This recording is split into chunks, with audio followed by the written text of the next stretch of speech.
회담 직전 트럼프 대통령이 올린 소셜미디어 글이 한때 혼란을 초래했죠. 일각에서는 한국 특검의 윤석열, 김건희 부부 수사를 비판한 거라는 해석이 나오기도 했었는데 회담장에서 트럼프 대통령이 오해라고 확신한다고 말하며 상황은 금세 정리됐습니다. 이 대통령은 트럼프의 돌발 발언이 매우 위협적이었지만 크게 걱정하지 않았다고 말했습니다. 한미 정상회담 3시간 전 트럼프 미국 대통령이 자신의 SNS 계정에 한국에서 숙청이나 혁명이 일어나는 것 같다는 글을 올렸습니다. 그러더니 회담 직전에는 이 글의 의미를 묻는 미국 기자의 질문에 한국의 새 정부가 교회를 매우 공격적으로 압수수색했다. 미군 군사기지에서 정보를 수집했다고 들었다고 주장했습니다. 이를 두고 트럼프 대통령이 윤석열, 김건희 부부에 대한 한국 특검의 수사에 불쾌감을 드러낸 것이라는 해석이 나왔습니다. 또 한미 정상회담에 부정적 영향을 미칠 것이라는 우려도 제기됐는데 막상 회담이 시작되자 상황은 싱겁게 마무리됐습니다. 회담 도중 SNS 글의 맥락에 대한 질문에 트럼프 대통령이 이 대통령에게 발언 기회를 양보했고 이 대통령이 내란으로 인한 국내 정세와 특검의 수사 상황을 언급하면서 트럼프 대통령의 오해가 바로 풀린 겁니다.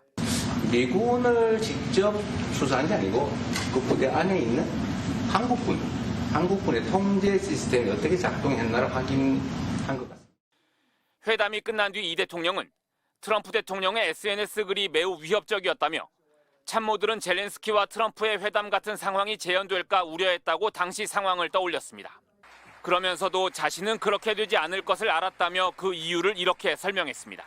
왜냐하면 제가 트럼프 대통령이 쓴 거래의 기술, The Art of the Deal을 읽었기 때문이죠. 최종적으로 불합리한 결론에 이르게 하지는 않는다.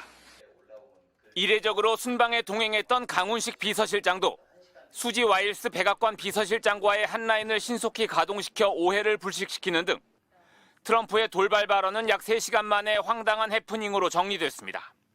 자, 한미 정상회담 3시간 앞두고 트럼프는 이제 자신의 SNS에 이상한 말을 남겼었죠. 어제 저희가 다뤘는데 다시 한번 SNS 볼까요? 네. 뭐 한국에서 무슨 일이 일어나고 있냐, 숙청 또는 혁명 같이 보인다. 우리는 그걸 수용할 수 없고 거기서 사업할 수 없다. 네.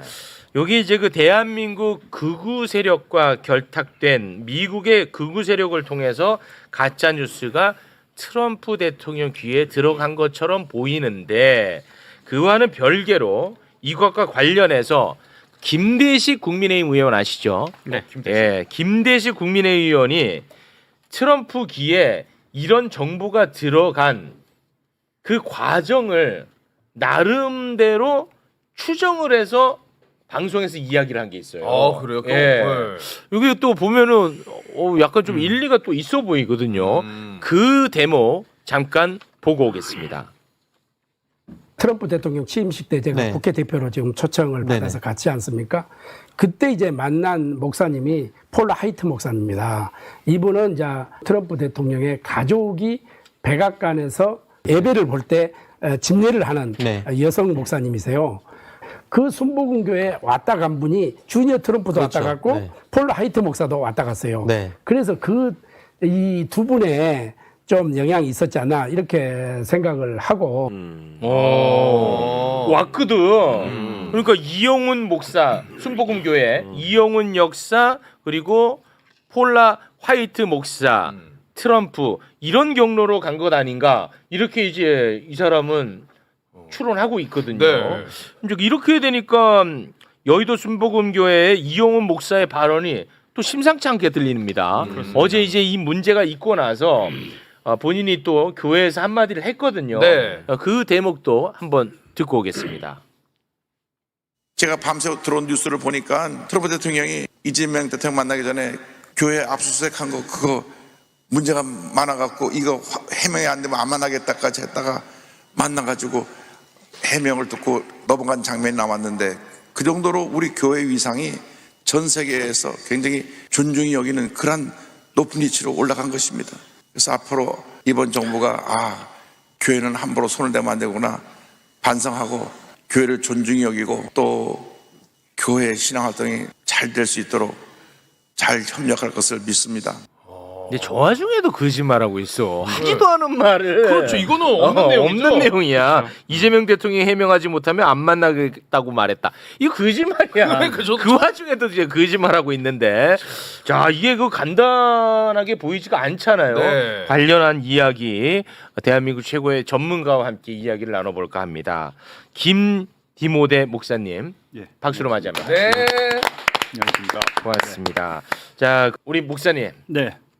그 아까 그 김대식 의원이 이야기한 게 좀 일리가 있어 보입니까? 예, 상당히 일리가 있어 보이고요. 오. 저도 이 트럼프 대통령이 교회 탄압이라는 딱 워딩 듣자마자 세 곳 중에 한 곳이 로비했겠구나. 오. 여의도 순복음교회, 통일교 아니면 김장환 측. 이 아. 셋 중에 한 곳 또는 동시다발적으로 최소한 전화라도 한 통 했겠구나. 아. 그런 생각이 바로 들었습니다. 야, 그 거기다 이제 그 최상병 특검에서 압수수색 당한 곳들인데 맞습니다. 예. 그들은 그러면 어떤 선을 다 가지고 그렇게 트럼프 대통령까지 전달이 가능합니까? 이미 그 트럼프 주니어는 작년 8월에 여의도 순복음교회 와가지고요. 이거 왔었는데 예. 나는 그 왜 왔는지가 지금도 그러니까 궁금해요. 대내적으로 독실한 이제 기독교인으로 표명을 하고 있고 아까 그 의원 국민의 의원이 그 폴라 화이트 목사 얘기하지 않았습니까? 네네네. 이 미국에서 트럼프를 지지해주는 아주 대표적인 번영 신학 목회자입니다. 그래서 2단 10위까지 걸려 있는 사람인데, 그래요? 아. 예, 뭐 트럼프 대통령 성향상 돈 되면은 다 스폰으로 자기 연줄로 되고, 아. 특히 그 트럼프를 지지하고 있는 미국 내 압도적 지지층이 보수 개신교계이기 때문에 네. 이런 사람들하고 꾸준히 교류를 해왔고, 일단은 여의도 순복음교회 같은 경우에는 이영훈 목사 이전에도 조용기 목사도 이 트럼프나 그쪽 라인에 친분들이 오래전부터 있어 왔습니다. 김장한 목사랑.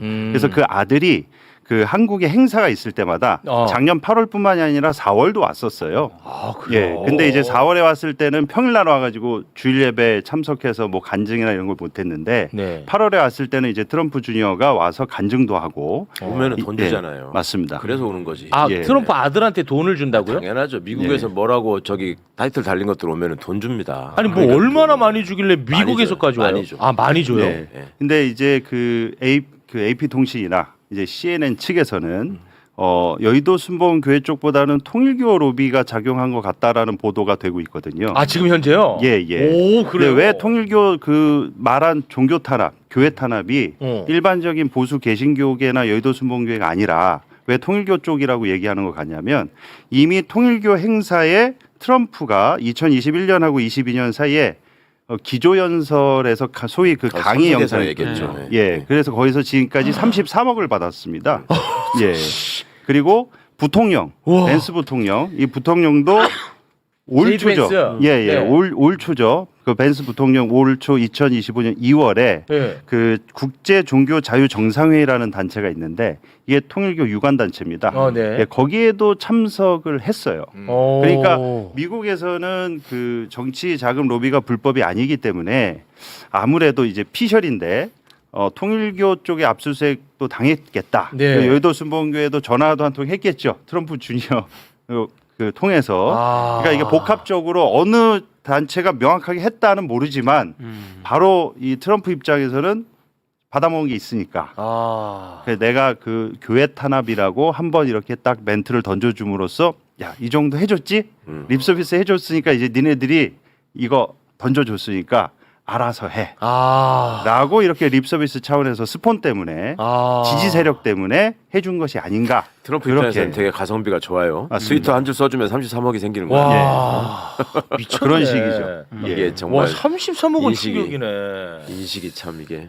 야, 그러니까 근데 여기서 제가 말씀드리고 싶은 가장 핵심적인 사항이 이 아까 영상에도 보셨듯이 이영훈 목사가 이것을 교회를 탄압한 거라는 워딩을 써요. 그렇습니다. 말도 안 되는 소리. 말도 안 되죠. 제가 누차 얘기하지만 이거는 모든 보수 개신교인 그리고 여의도 순복음교회 교인들 그 모든 교인들을 모독하는 행위입니다. 왜 그러느냐? 이 우리가 흔히 교회 탄압 이게 교회를 핍박한다고 지금 프레임을 씌우지 않습니까? 네. 근데 교회라는 이 단어 어원이라는 거는 교회 조금만 다니는 사람들도 기초적으로 다 알아요. 교회라는 그 에클레시아라는 어원은 예배를 드리는 예수를 구세주로 믿는 그 무리 집단을 가리키는 겁니다. 네. 그런데 특검이 예배 시간에 그렇죠. 주일날 그래서 교회 침탈했다며요. 쳐들어와 가지고 예배를 방해하고 교인들을 털었습니까? 그 한 개인 이영훈, 김장환 그리고 그 통일교 관련자들 그 수뇌부 그 사람들의 집무실과 주거지를 턴 거예요. 주거지를 타겟으로 이렇게 압수수색을 한 겁니다. 네네. 근데 마치 이 사람들은 교회를 공격한 것처럼 자신에 대한 공격이 곧 교회에 대한 공격이다. 자, 그래서 이게 진짜 말장난이고 이게 정말 교인들을 기만하고 선동하는 행위예요. 그러니까 이 관련해서 임성근 사단장 측에서 연락을 했고 관련이 있기 때문에 압수수색을 한 거 아닙니까? 그렇습니다. 이거 자체를 이 목사들은 제정신이라면 진짜 못됐지. 나 자신한테 연락 온 게 나를 범죄적 그 이용 가치가 있기 때문에 전화한 거 아니겠습니까? 네. 그러면 창피하고 부끄러운 줄 알아요. 그렇지. 그러니까 그래도 모자랄 판에 무슨 교회라는 거를 팔아가지고 종교적으로 신앙적으로 무슨 교회를 탄압한다 핍박한다 이거는 진짜 교인들이 들고 일어날 정도로 모독하는 행위다. 네. 그만큼 쫄려 있는 것 같아요. 네, 본인이 제가 좀- 무슨 행동을 했는지를 자기가 아니까. 그리고 네. 백보를 양보해서 이제 김 목사님 너무 잘 설명해 주셨는데 예를 들어서 저 이영훈 목사 같은 사람이 임성근을 위해서 기도합니다라고 했다는 이유로 압수수색을 받았다고 하면 혹시 또 교회를 갖다 붙이는 게 백번 양보하면 가능하지. 연결될지 네. 몰라. 그렇지. 근데 아니 김건희한테 전화하고 무슨 윤석열한테 청탁하고 이런 게 도대체 교회하고 무슨 상관이 있습니까? 아무 상관없죠. 그 다른 한편으로는 또 이제 조금 어쩔 수 없는 한계나 아쉬움 같은 게 있다면은 트럼프가 주요 지지 기반으로 삼고 있는 게 미국의 꼴통 기독교인들이잖아요. 네. 그 아까 말씀하신 이단에 해당할 정도로 돈을 가지고 뭔가 이렇게 승부를 하려고 하는 일종의 사이비종교 집단 같은 사람들한테 의탁하고 있는데 네. 그 사람들하고 아까 말씀하신 대한민국의 어떤 목사나 종교 집단들이 또 연결이 돼 있잖아요. 그러니까 한국이 국익을 위해서 저 사람들한테 어떤 요청을 하고 또 활용을 해야 될 때가 있긴 해요. 김장환이나 이용훈 같은 사람들 통해서 국익을 위해서. 그러니까 이제 그런 상황에다가 자기들의 어떤 저거를 끼워 팔게 하는 그런 모습도 이제 생각할 수 있는. 근데 이게 한국의 교회가 사실 개신교라고 하잖아요. 이게 천주교랑은 다른데 천주교는 이제 바티칸부터 해가지고 이 교회가 수직적으로 연결이 돼 있어서 이렇게 정치적으로 역할 안 합니다. 그리고 이렇게 대기업처럼 커지지도 않아요. 네. 그리고 이제 뭐 정말 시국적인 때 목소리를 오히려 내서 좀 이렇게 사회를 발전시키는 데 기여를 하는데 이 한국의 기독교는 사실은 개교회다 보니까 교회가 커지잖아요. 그럼 사실은 돈과 정치 권력과 유착이 자꾸 일어나요. 네. 그러면서 지금 이것도 개인들의 일탈이 일어난 건데 여기서 제가 지적하고 싶은 것은 정교 분리라는 건요. 당연히 정치도 교회로부터 분리돼야 되는 거지만은 교회도 정치로부터 분리돼야 된다는 걸 같이 내포하고 있는 거예요. 그렇죠. 근데 지금 김장한 목사나 저 이영훈 목사 같은 사람들은 현실적 권력이 있기 때문에 그걸 가지고 본인들의 행위를 종교를 이용해 가지고 사실 지금 정당화하고 있는 거거든요. 그렇지. 그러니까 국민의힘하고 똑같습니다. 지금 제가 볼 때 행태가. 네. 그러니까 이건 좀 비판받아 마땅합니다. 예, 그동안에 왜 도대체 교회는 왜 과세를 하지 않는 거야? 난 여기에 대한 문제의식이 굉장히 강렬했거든요. 그런데 정치인들은 여기에 대해서 말을 또 못하더라고. 지금 보니까 그 이해가 갑니다. 그러니까 수구 예. 퇴행이라는 점에서 지금 신 변호사 말씀하신 대로 국힘과 저 종교 집단의 행태가 똑같은 거죠. 그러니까 이제 우리가 헌법에 여러 가지 원칙이나 기준이 담겨 있는 게 그동안의 역사적 경험에서 온 반성의 산물들이 섞여 있는 경우가 많아요. 예를 들어서 자백만으로 가지고 누구를 처벌하면 안 된다. 고문을 하면 안 된다. 사상의 자유를 인정해야 된다. 그와 관련해서 정교 분리의 원칙도 지금 오늘날 현대 헌법에 담긴 이유가 있는 겁니다. 과거에 정치 권력과 교회가 유착하고 결탁을 해가지고 세상을 지배해온 역사가 인류 역사에서 굉장히 길어요. 훨씬 길단 말입니다. 그리고 지금 영향력 있는 교회들은 다 정치 권력과 결탁했을 때 지금의 입지를 확보한 거예요. 그러니까 현재의 개신교가 기독교가 로마 콘스탄티누스 황제로부터 공인을 받지 않았으면 지금의 위상을 가질 수가 없죠.